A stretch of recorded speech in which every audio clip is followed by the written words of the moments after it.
This is the 21st of June 2018, and I'm meeting with Khin Maung Lynn at ISIS in Yangon.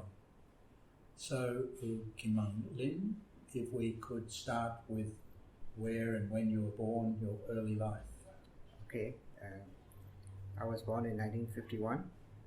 I was born in Yangon, but at that time my family was in Myitkyina. My father was a veterinary surgeon. He was posted in Myitkyina to look after his Kachin state, animal husbandry and for agriculture. He was working at that time with the ARTC. ARTC means Agricultural Development Corporation. It's government under Ministry of Agriculture. But my mother, she was pregnant there. But when before I born, we came to Yangon by plane, and then I was born in Yangon at a different government hospital, maternity hospital. I was born in 51, January 11th. And your father continued to travel everywhere, or? Yes. After I was born, we went back with my mother to Myitkyina, and I was told that on the way back to Myitkyina by plane, the plane, one of the engine, that time it was Dakota planes. One of the engine stalled, but the pilot managed to land safely with one engine. I was told, and when I was, when about my early life, and we stayed until I was nearly about 3-4 years in Myitkyina, and then we were moved to Yangon to work with the government.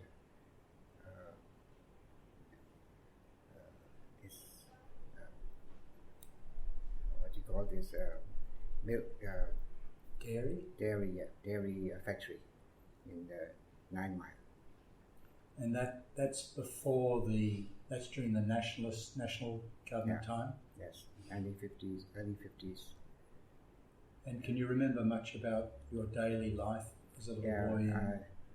Yes, when we moved to this dairy farm near 9 Mile, my father, he passed away suddenly, 1956. At that time I was 5 years old, and while he had a stroke while we were sleeping, and then he didn't survive. He was dead with the first stroke, and that time we had 2 brothers. I'm the younger one. My brother, he was 3 years older than me. So we were 2 brothers were left by our father, and he was at the time was still young, in his early 40s, and we were fatherless, and then we moved to stay with my uncle. My uncle means half uncle, because he was married to my mother's elder sister. So he was the director of education for the whole Myanmar, and he looked after us. He sent us to school, the best school in Myanmar, in Yangon, English Methodist High School. So I studied there from kindergarten to 10th standard. But in 1964, all the schools were nationalized by the Wins government. But just going back to when your father died, in those days, of course, there was no insurance, nothing. So your mother really was put in a very difficult position. No pension at all. So, but she was strong, and she was looked after by her sister, and we were quite happy with the. So you didn't want for anything? You had everything you needed, or did you have to, like share your brother's clothes and things like that? Was it? We are almost what we need. We all had what we need. So it was just very normal, And tell me a little bit about the school you went to. It was English Methodist High School at that time, run by the Methodist missionary, and our principal at that time was Mrs. Logie from England, and all the school, most of the teachers are also British, and some of them are half new or half British, and most of the teachers are very qualified, and we enjoyed, before 1964, that was we had good time. And was the language of instruction English? English, yes. English. And did you have Burmese lessons as well? Yes. Yeah. We have to study Burmese also. And was there a lot of discipline? Was it? Yes, of course. We have prefects to look after the students, and some of they are quite tough. Students to. And could they give punishment, the prefects? Yes. Like, for example? We were when we speak in Myanmar language, they fine us also. But so we have to communicate in English, and then we have school parties, during Christmas, and then fun fairs. And were there detentions, or was there corporal punishment? No corporal punishment. No corporal punishment. Okay. Only fine. Only fine. Yes. In terms of money? Yes. And that would be difficult for some people. No, it's just a token of. Token. Okay. Not too much. And it was a happy time at school? Yes. And we played football, and we enjoyed the libraries. And how many students would have been at the school? I think that then more than 1,000. Right. Yeah. And is St. Paul's bigger than that, or St. Paul's, the well-known schools at that time were St. Paul's, Methodist? Yes. St. Paul is only for the boys, so we are mixed school. Okay. So I think Methodist is bigger than St. Paul's, and because of the mix. Right. Because it was boys and girls. Yeah. And did you all get nicknames like they did? Yes. Most of these. What was your nickname? Johnny. Johnny. Johnny Puppy. My father's name is Puppy. So the name was given by the principal, Mrs. Logie, and my brother was Tommy Puppy. And how do you spell Puppy? B-A-P-E. B-A-P-E. Yeah. Okay. 2 words. So you haven't kept that nickname since, like some of your friends who I know. No, yes, some friends they call me Johnny still. Who know you from that era. Yes. And was the reason that the teachers couldn't pronounce the Burmese names, or was it because there were so many of you with the same name? I think it's because it's easier with English names, and because of convenience. I think they give you the English names. Most of the students were given English names, but some they have Myanmar names, but that they are more British English names than. Right. So are you saying that when your first year in the school, within weeks the teacher says you're going to be Johnny and you're going to be Alfred, yes. Just like that? Yes. And then you go home and say, Mum, my name's now Johnny at school. Yes. Tommy and Johnny. Yes. We enjoy very much during the Christmas time, and we have to go to church, once a week. And although we are Buddhists, we don't mind. And from what I understand, they didn't try and force you to become No. Methodists. No. Is that right? Yes. And I suppose not many did. No, most of us we stay. We're not so serious about Right. religion at that age. Yeah? Right. And do you have reunions now, like some of the? Like Yes, we have, but not every year. But sometimes there's a Methodist reunion, and our state councillor she came once. Yeah. She went there too. Yes, she studied together with Chonang. Right. I don't know if he didn't mention that. No. Yeah, he was same school with Aung San Suu Kyi. Up to, I was told, up to 8th standard before she leaves for New Delhi. Right. So his school name is Winston. Winston Churchill. Winston, maybe I don't know his father's name. But Aung San Suu Kyi, she remember his nickname. Yeah.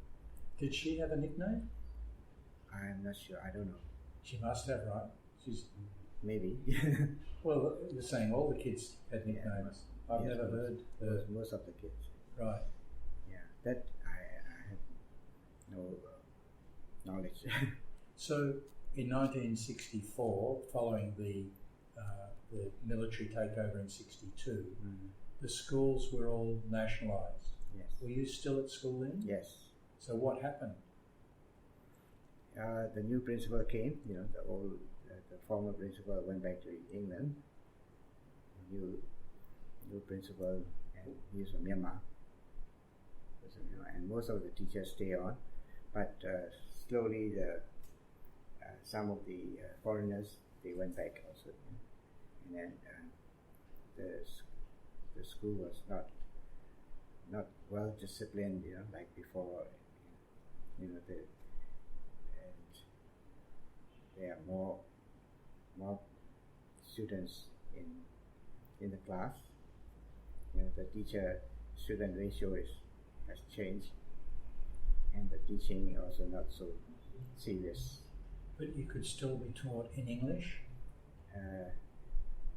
But they changed into Myanmar after this nationalization. Immediately? Before up to 1965,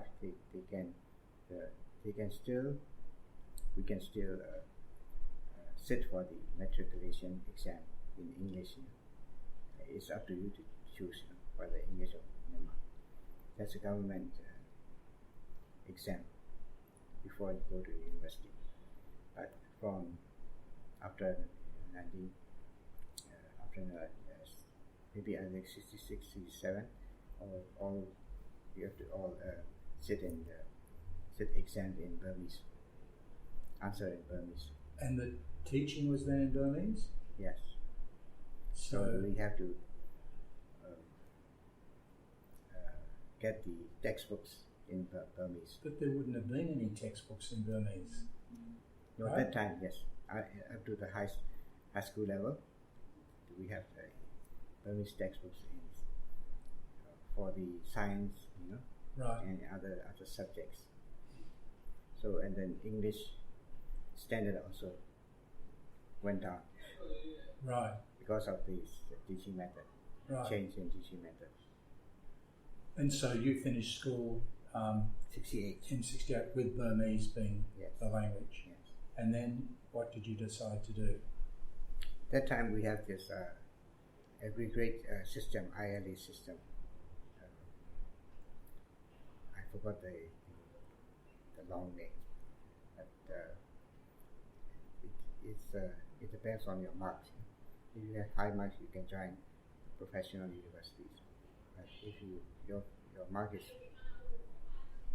not, it's moderate, you join these other universities, and it depends on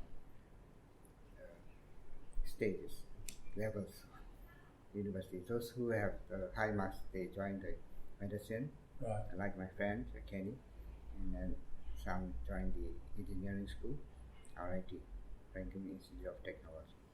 But for my mark is not so good because most of the students they have to take tuitions. Before nationalization, we never heard about tuition, but when the education system changed, those tuitions, because learning in school is not enough, to get high marks because of change in teachers and methods, everything. So outside private tuitions sprung up. So you had to do that? No, I didn't take any tuition. I didn't take. So would it be fair to say at that time your English was better than your Burmese? Burmese also quite. We learn quite good Burmese, by a very good teacher. So Burmese also very well. We can. I think we are. We can talk this good Burmese, not even not standard one, but better one. And writing the same? Yes, writing the same. Okay. So where did you go? Where did you go? I joined this Yangon University physics major. So physics, I got only 1 D, during the matriculation. Only one what? One distinction. Oh, okay. In chemistry. Okay. But my marks, my total marks, I can get a physics major. So I took physics major. Just because it was you'd done well in it, not you didn't. You had no idea what you wanted to do. No, that time, any degrees, it's okay. I'm not so crazy about subjects or studying. Yeah. So mostly, I didn't study very hard, like the others. Yeah. And I didn't take any tuition. So I learned by yourself. Yes, myself, and I just sit in the exam. And my marks are not so high, just moderate. But good enough to get into physics. Yes. Was it a happy time then, or did you all feel like there was big change in the country? Was there, as a young student, how did you feel about the military taking over? Yeah, 1968, we attended Yangon University. That time it was still, we can enjoy student life, it's quite free. In 1970, we celebrated the 50th anniversary, Golden Jubilee of the Yangon University, because it was opened in 1920. So 1970, when we were there, we celebrated the 50th.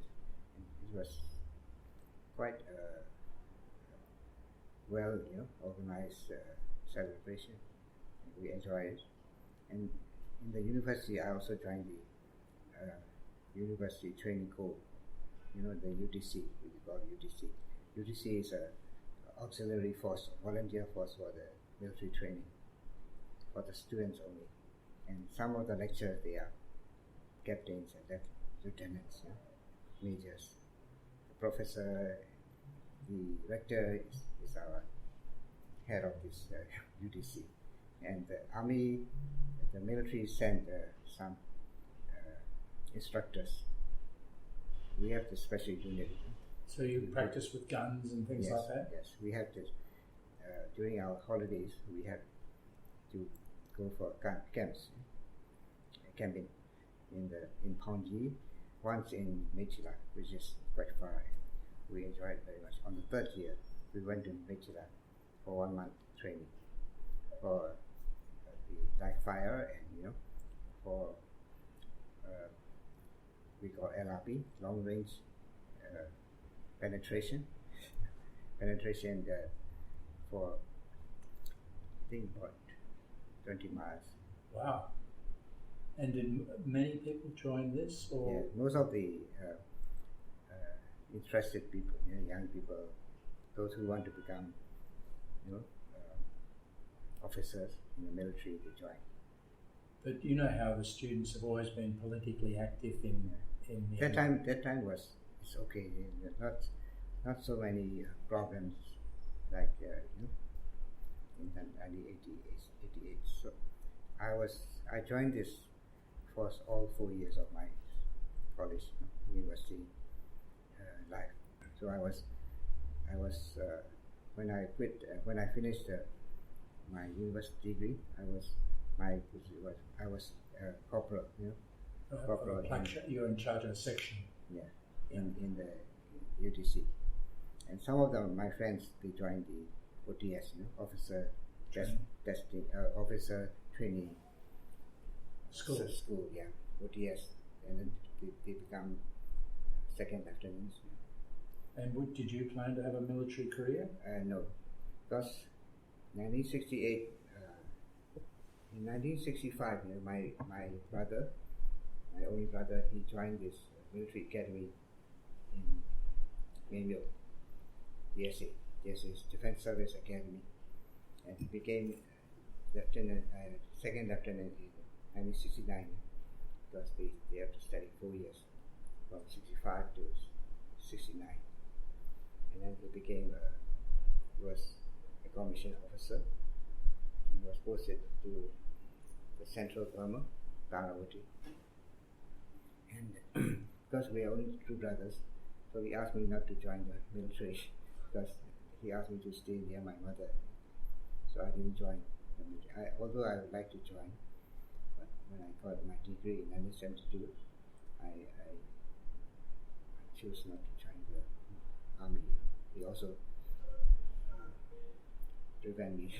Were there risks that you could get killed in the army at that time? Yes. Be what, fighting ethnic groups? Yes. And, yes. Right. At that time, we had the communist problem also, PCP, Communist Party. My brother died in action. Really? In 1973, yes, when he was a lieutenant fighting in the northeast of Burma. Who would they have been fighting there? Communists. Communists, okay. In 1970s, there were a lot of, there was a communist government in China. Also, on the Myanmar side, we still have Burma Communist Party insurgents. But some of the foot soldiers, they are from China. They came from China. That time, until Deng Xiaoping came in 1978, there were a lot of fighting along the Myanmar-China border, and then there was that time Peking radio was attacking Myanmar. And at that time, young people were not concerned about the fact that the nationalist government had gone and a military government came in. People were generally supportive, were they? Yes. Why? That time was the economy was not so bad, but there's some. I think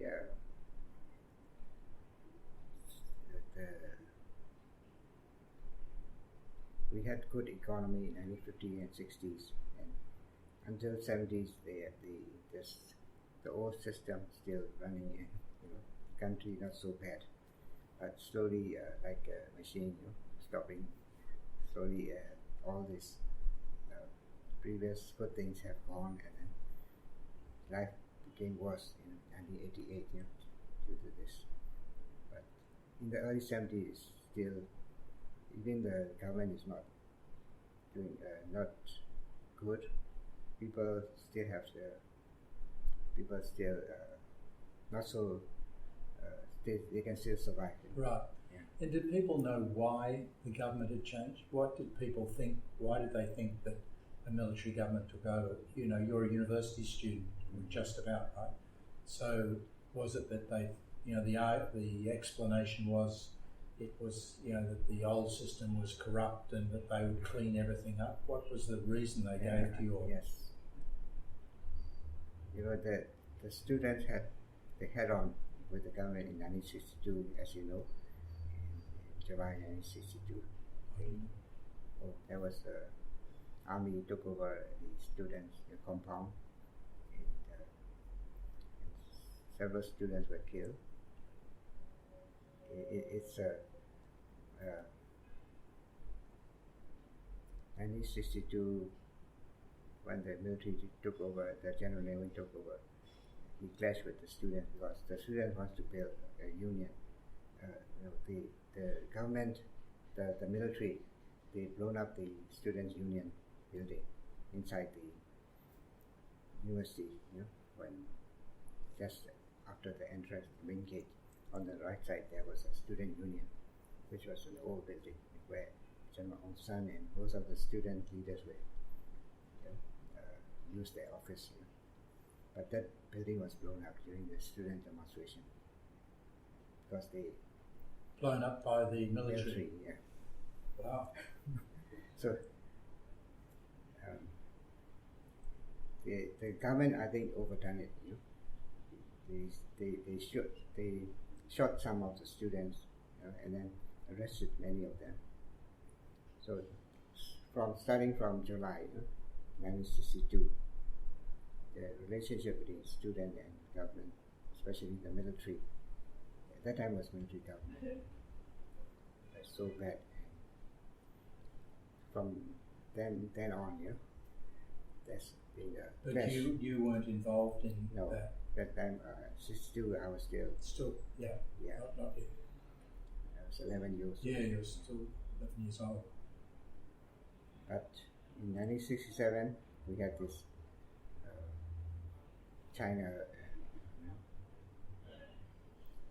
riots between, the Cultural Revolution Yes. effect In in Chinese, anti-Chinese riots in Rangoon, 67, 68, and also in 1970 there's some clash with the workers.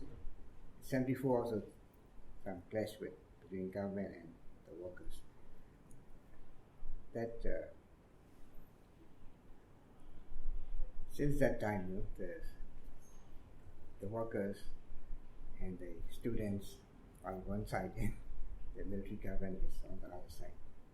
it's a long while, isn't it? Yeah. In 1974, the military government announced the new constitution, socialist constitution. And where were you by then? You were finished. Yeah, when I passed, I got the degree in 1972, and afterwards I worked as a private tuition for these young children before joining the Ministry of Foreign Affairs. I joined Foreign Affairs in 1974. And but you only graduated in 1972. Yeah. So was that because you couldn't get a job straight away that you did private tuition? Yeah, if I want, I can get a job, but that time I don't need to work, so I enjoy this private tuition work, and then 74 there was a opening in the foreign ministry for a very junior clerk job, junior clerk. So, but still we have to sit in the written exam. One of my cousins, I have one cousin. He's married to he was also a doctor. His elder brother, he was working with the foreign ministry. So through him, I got news that they were recruiting young people. So I applied for this. I sit for the exam, and I passed it. I had an interview, and I was among 22 young staff.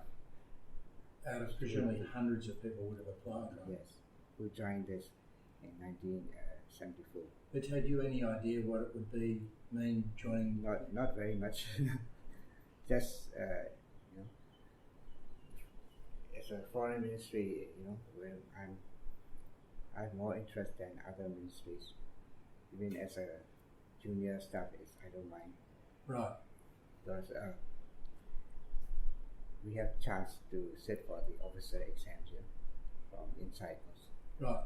But is the reason you really went into the Ministry of Foreign Affairs that your relative said, hey, there's a job possibility? Yes. So it wasn't that your lifelong ambition to become a diplomat? No. That time I didn't think much about becoming a diplomat, but I like reading and traveling. So that time it was the best, opening for young people. Yeah. Because there were no private, opportunities, private companies, and all this. Everything is socialist. Yeah. So it's government or the military. In terms of the government, the foreign affairs was probably one of the best jobs you could get. That time, those who travel abroad, either they are seamen or government employees like a foreign ministry or scholars. But that time there are quite a few scholars. So in your batch, were there any of your school friends, or was it just you? Yes, I have some. I have two. Actually, three from my school who entered together. And one is Freddie, and another is Mala. She's older than me, but she also entered together. And another one is Taimia. He has no English name, but she's. So we four of us. We in the same batch. But you didn't know you didn't know that you'd each applied, or you did know? We knew only when you got the result. Yes. Okay. So what happened to you then? You started as a junior clerk. 1974, yes. And that time I was. So we entered this clerk. We have to get some training, internal training. How to write letters, how to write official letters, just notes, something like that. And then also we have to learn typing, normal typing. That time no computer, so we have to learn typing. But I learned typing outside already before I joined the English typing, not normal typing. But I learned the English typing in the private school outside when I finished my degree. Also I learned some English from an Indian teacher. But your English would have been perfect, wouldn't it? Yeah, but still I want to learn from because our later years in the high school we were all done in English and Burmese. So okay. Our English standard not so good like before. Right. So I learned grammar and then other things, and then I also tried to study shorthand, but I gave up. I only learned typing in the BSc college. BSc college is that time one of the best school for typing. So you must have been quite a serious young man. Yeah. Because I also prepare for the exam, the official exam for the foreign ministry, and I forgot this exam. I think it's 1974. They have this officer exam arranged by the Public Service Commission. I also entered this exam, but I failed because I didn't get the marks. That time they asked about the socialist ideology, one subject, and some of these those who passed they also took some tuitions, but I didn't take any tuition. And first attempt I failed, so but I passed this junior clerk exam, and then I became junior clerk.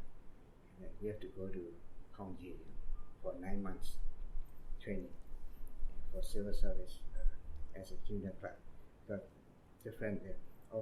The officer also have to go, but they go for about 6 months. But for the clerical staff, we have to go for 9 months. We have to get the basic training, military training, and then military training. Yeah, for all the officers that time, they have to study military also. Same time with other subjects, like socialist ideology, and then management, etc. That is called Public Service Institute. That time, not later it became the university, Public Service University. So I had to 1974. I think I went there in when just after we entered, we had to attend this training, and then when I came back, I was posted to political 4. That is, that time it was covering the Europe region.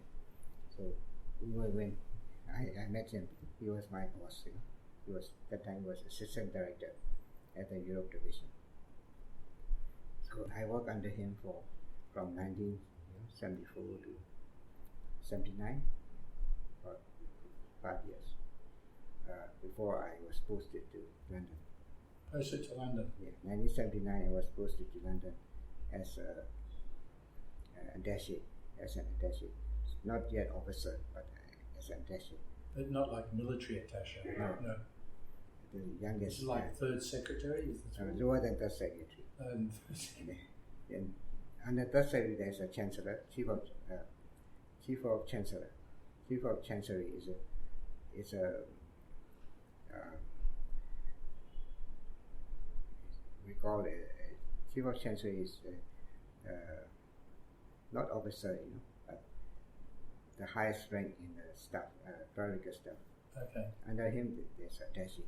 Which was you? Yeah. So I'm the youngest, and 1979.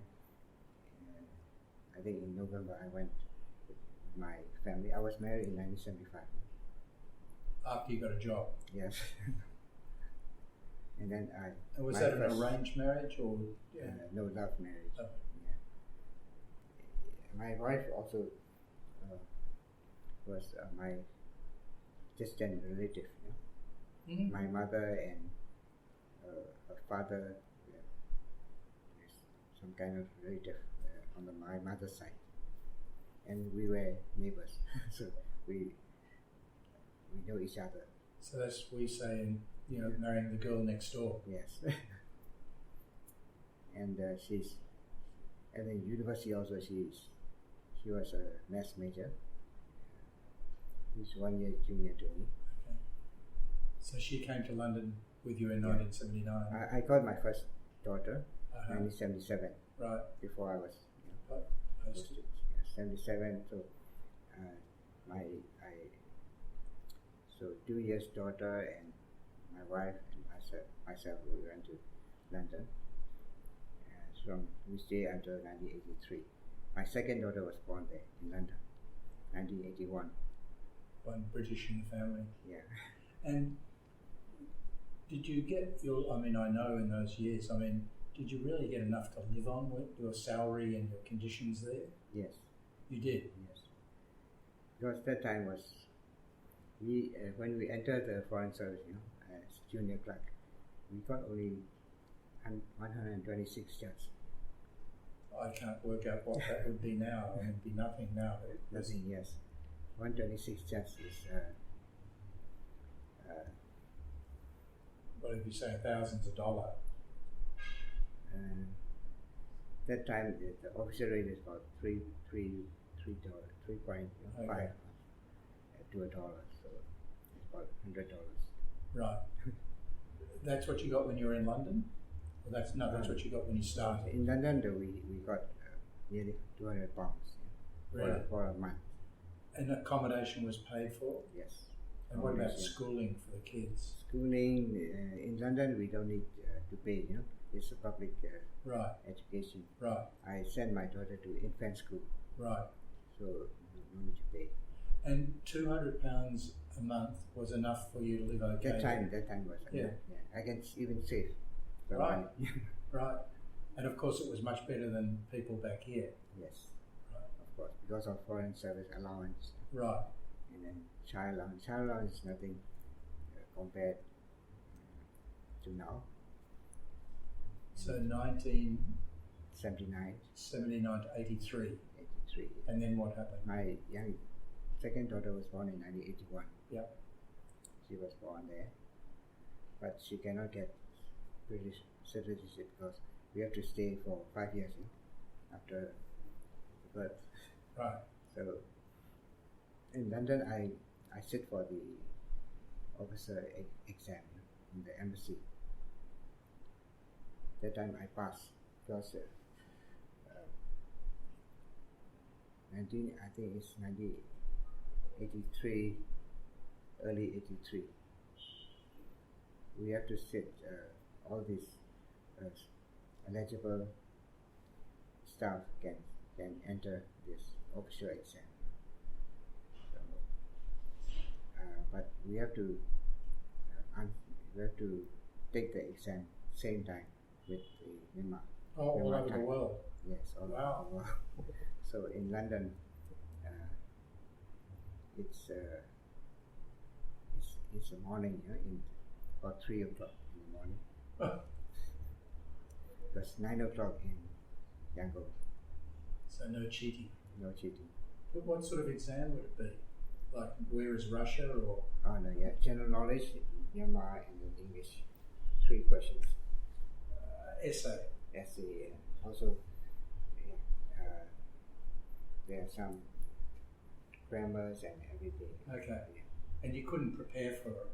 Yeah, we can prepare for it. Yes, you have to read a lot and then study the whole questions. Okay. In the hope that you get one of those. Yes. So you passed? Yes. But when that time we were the maximum, they sent out 3 to 4 years. Yeah. That time I was more than 3 years. Yeah. 3 years. Totally, when I went back from London, I was out for 3 years and 8 months. Yeah, nearly 4 years. Yeah. So I went back in 1983. I forgot the date, but later part of 83. Right. And with a new role, what was the role you came back to? Third secretary. Third secretary. Yeah. That time I was only transferred back as attaché, but when I went back to Yangon, Promotion. the results were out, and then I was promoted to third secretary. Still working in the Europe division? No, that time I went to the minister's office in 1983.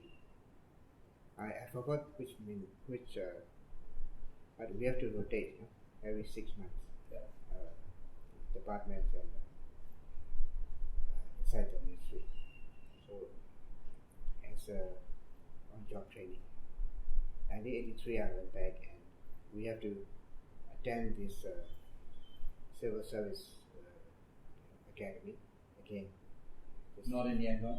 In County. So again you go away? Yeah. But not for so long? No, 6 months. 6 months? Yeah. So leave the family here? Yes. Is it really necessary to be away that long? Is it really that? Yes. That time was they have a lot of very long syllabus. You have to stay for. And do you think it really achieved anything? Was it necessary?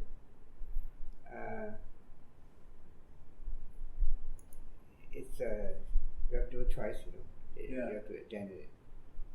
But do you think you really learned anything of value in it, or? Yeah, I'm quite happy with meeting new friends from Right. other ministries. But it's a long time away from your family. Yeah. Or could you come back in weekends? Yeah, we can come back at weekends. Right. But we can make a lot of friends. Network. Yes, network. And many from different parts of the country. Okay.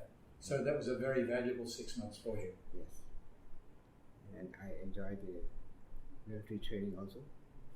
Again, you will have to do military training. Yes. And we knew a lot of people from other customs, from Ethnic groups. yeah, foreign affairs. That time we had about 20 people from the foreign ministry. We had Dutch secretaries. In 1985, I was sent to Geneva for on-job training. Short term? Yeah. How That time we have the program attached for about 1 or 2 years. Right, But in Geneva I was only 2 months, right. and one of my relative, he was ambassador in Geneva. He was posted to New York from Geneva, so he was a single. He was bachelor, so the minister asked me to go with him to New York from Geneva. So I followed him to New York. He was posted, cross-posted. Yes, cross-posted to New York From ambassador as a permanent rep. permanent representative. Yes, to UN in Geneva, in New York. New York. So you got then a posting there. Yeah. And then your family joined. They didn't come to They Geneva, didn't come there because it's on-job training, so they're Right. not allowed to. but they came to New York. No, they didn't come to New York. How long were you in New York? About 1 year and 6 months, 1.5 years. So did you come back and see them in that time? And no, I couldn't come back. Wow. So that's almost one with the Geneva, more than 1.5 years. It's Yeah. one Yes. 3/4 years. Yes. So you're in New York, and you're there for 1 year. We'll say 1 year and Yeah. 6 months. 87 until 87. I think February, March. I forgot. Or roughly then. Yeah, and then I was posted back to Yangon. Yep. At the time, I was posted to the minister office. We have this office for minister, foreign minister. It's in 1988. Next year, I was there. 1988 during the uprising.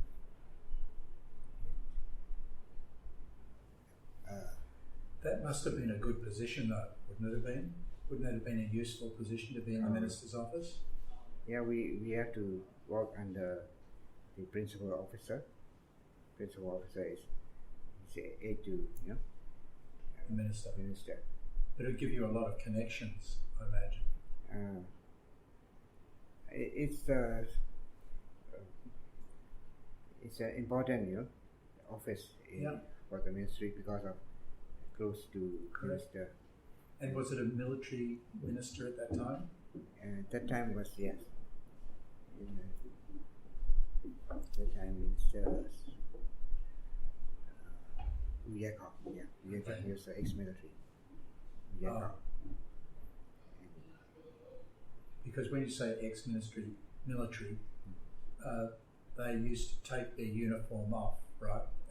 But basically they were still in the army, as it were. They retired from the army, but still were very connected to the army. Yeah. Would he have been like colonel level, or was he higher? Yes, Colonel. Colonel, yeah. So what happened to you in the 1988? When the demonstrations happened, most of the staff from the foreign ministry, they also joined in demonstrations. Some are quite active, and some are.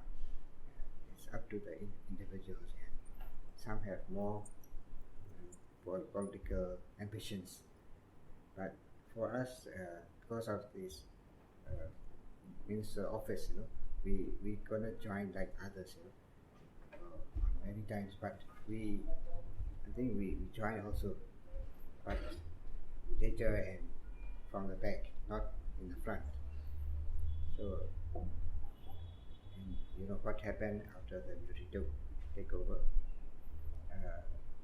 The demonstrations were crushed, and those who participated in the front and more active are transferred or set from ministry, like other ministries. Also. So how many percent of the officers would have been sacked, do you think, or retire early? Wasn't that the Yes.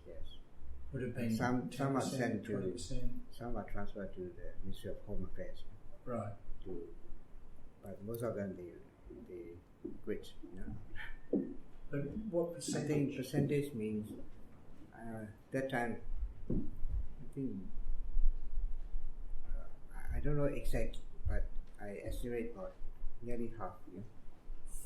Almost 50% of the Ministry of Foreign Affairs. No, almost half participated in it.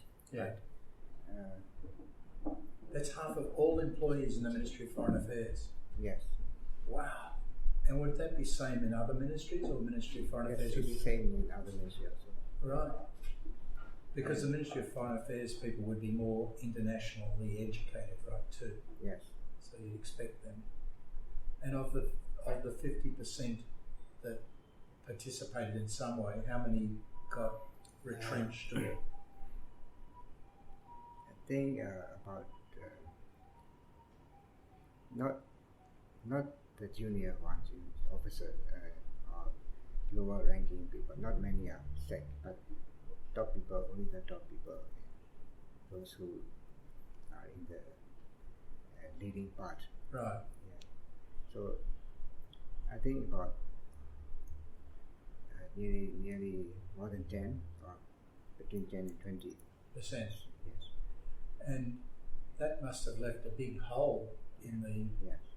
for the positions, which were what then filled by military, or were they, did that create opportunities for you and those who are left behind, or? Oh no. Those positions were filled by the military people.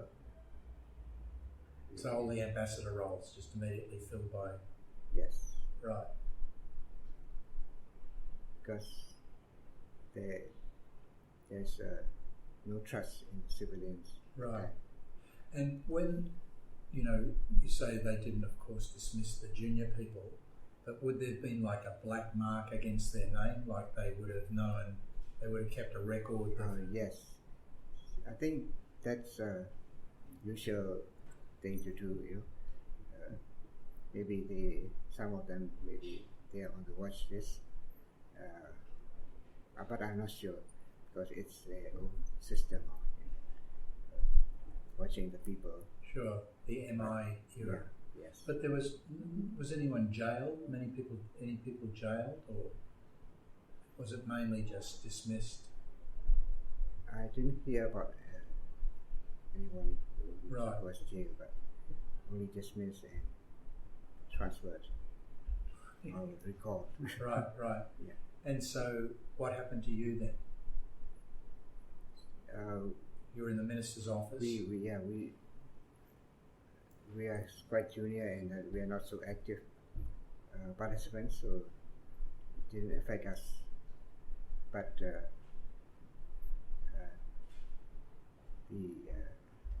we are all briefed by the military, that not to involve in politics, and to be a pure civil servants, and to follow the government, the new government regulations, and we have to fill some forms. I forgot in detail, but the government wants to check, what you think of, these politics, and what is your opinion about. They want to take a record of your life. But who would tell the truth? But they know. I think due to their experience, they might know whether you're telling lies or not.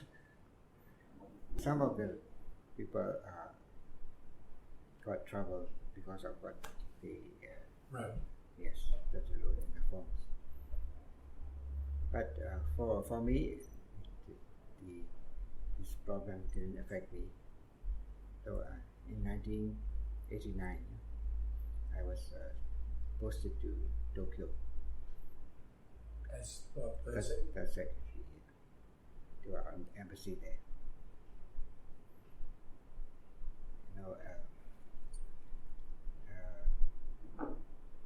From 1989 to 93, your about wife, 4 years. kid, Yeah, family joined you? my family joined me, and I stayed for 4 years in Tokyo.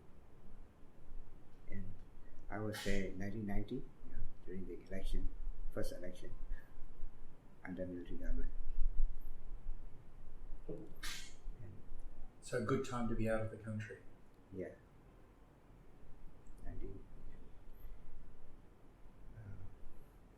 my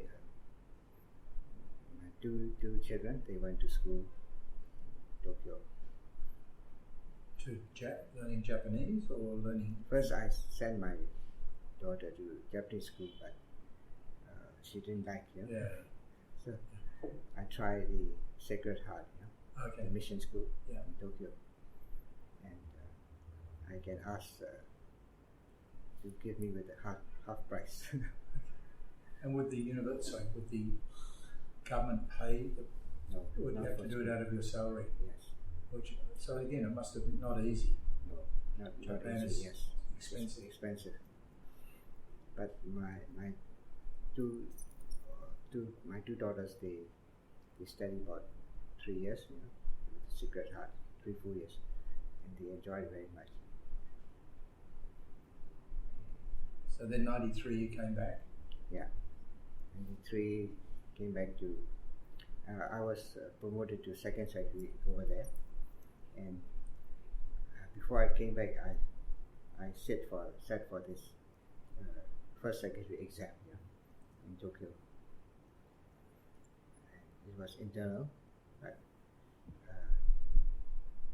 quite a tough exam because around 60 people sat for this exam. Only the few passed, but I passed this exam. When you become assistant director. First secretary is equivalent to assistant director, and I was posted to boundary division when I came back from Japan. Boundary division? Yeah. What on earth does that mean? Boundary is we take care of all these Neighbouring countries. 5 neighboring countries. Oh, wow. The boundary matters. It was under the political department. We have this boundary division. Within foreign affairs? Yes. Is this slaughter time or is this state? Slaughter time. 1994, 95, 96. 96 I was posted to Pakistan. As first secretary? Yes. With the family again? I went there alone first, but before I called my family, I was asked if I wanted the promotion for counselor. I have to come back. So I came back after 1.5 years. Oh, that time I was building a house, so okay. my wife couldn't come with me. Right. So she stayed back and finished the house. But after I finished the house, I came back. Anyway. Yeah. And your daughters must have been nearly finished school by then. No, 96. My my elder daughter, she set this distance education, and my younger daughter, she went to diplomatic school in Yangon. When I came back from Tokyo, right. She studied there. And my elder daughter, she sat for the metric exam in Yangon. Distance. No, after when she came back from Tokyo, she sat for the metric education system here. And then when she passed, she didn't go to university. She just joined the distance education. Okay. And then when I came back from Pakistan, I was promoted to counselor. Yeah. And 2001, end of 2001, I was posted to Malaysia. And As counsellor, yeah, as consul.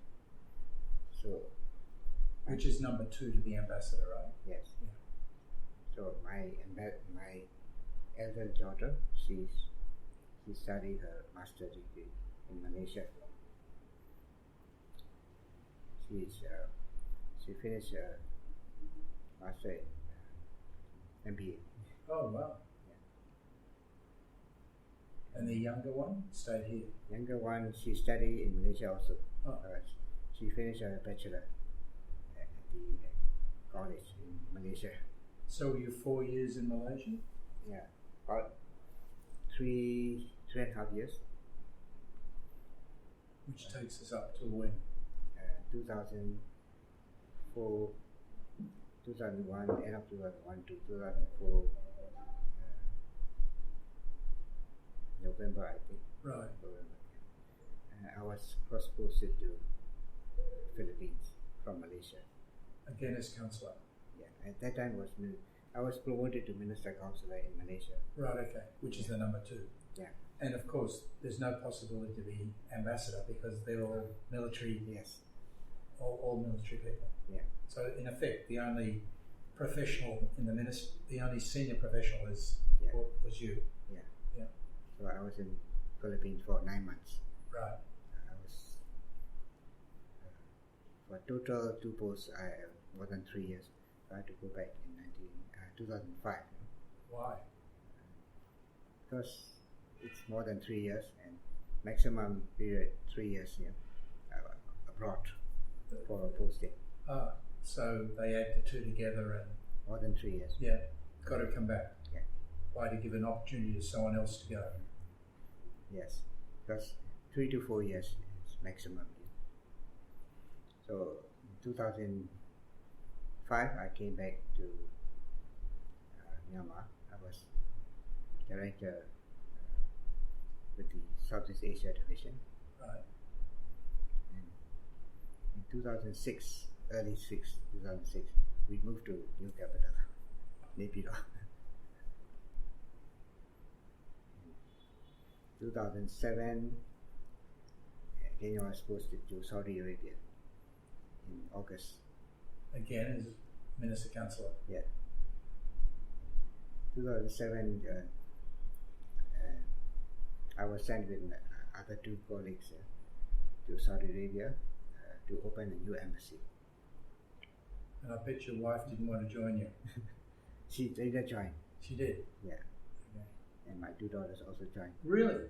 in Saudi Arabia just for a few months, and then I was sent to Kuwait to open another embassy. Wow. In 2009. 2009 to 11, early 11, I was in Kuwait. You have spent time in a lot of countries, haven't you? Yes. Goodness. More than half my service. Yeah, but many of your peers would not have spent in so many different countries. Yes.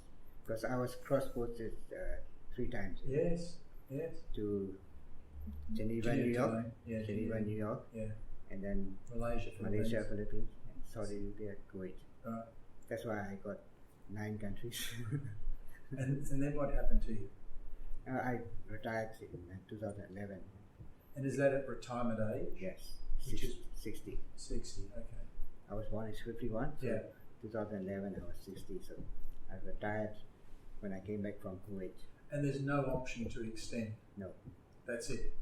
Unless you are ambassador. Uh-huh. Ambassador can have 3 times extensions. Okay, but they are all military people? Some are more than, Right. But ambassador or director general, they have exceptions. So in this era, pre the current government, what percentage of ambassadors were military people? Roughly, just roughly. More than 90%, I think. More than 90%. Yeah. And the 10% are probably countries they didn't want to go to. Yes. Right. Goodness gracious. And has that changed now or not? It has changed now, I think. Yes, it's become less from the military. But those who were posted before, by the previous government, they were still. We don't. The new government didn't remove because them. that's 2 years ago. So within a year, they're all going to be It's up to them to. But most of them, the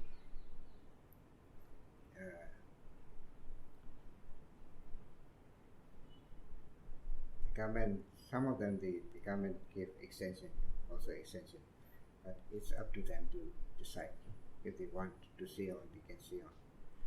I'm sure most of them would like to be as ambassador for as long as they can. Only one came back, the military. Only one? Yes, one. Yeah, I'm sure. I mean, they're not going to have a good job back here, are they? Yes.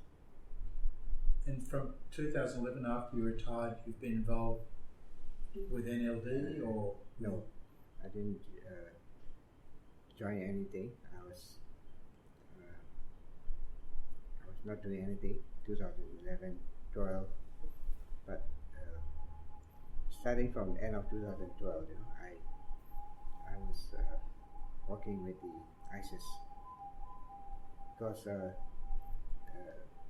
my friend, my batchmate, Ambassador Yangon, now in Germany, he asked me to work for the ISIS for our institute with chairman. Because chairman and I worked together in Tokyo. He was minister counselor. I was second secretary. So he asked me to join him in this institute. I was thinking of joining a private company when I retire, and some of my friends also, they asked me to join, which I can get more salary. Of course. Yeah, but I prefer this job. My wife also, she didn't want me to work with the private companies because private companies, you have to. As a diplomat, it's difficult to work for the private companies. I understand the values. Yes, and then you have to work under crony or Yeah. I understand. Yeah. But I enjoyed this work better because of the environment, and then the scholars. You live among scholars and intellectuals, and you can say, you can read, you can write, and it's more. The network is much more comfortable for me with my previous life. Well, Khin Maung Lynn, thank you very much. I think you had a fascinating life, which I'm sure is going to continue, particularly, as you say, with ISIS. Yes. So thank you very much. It's my pleasure.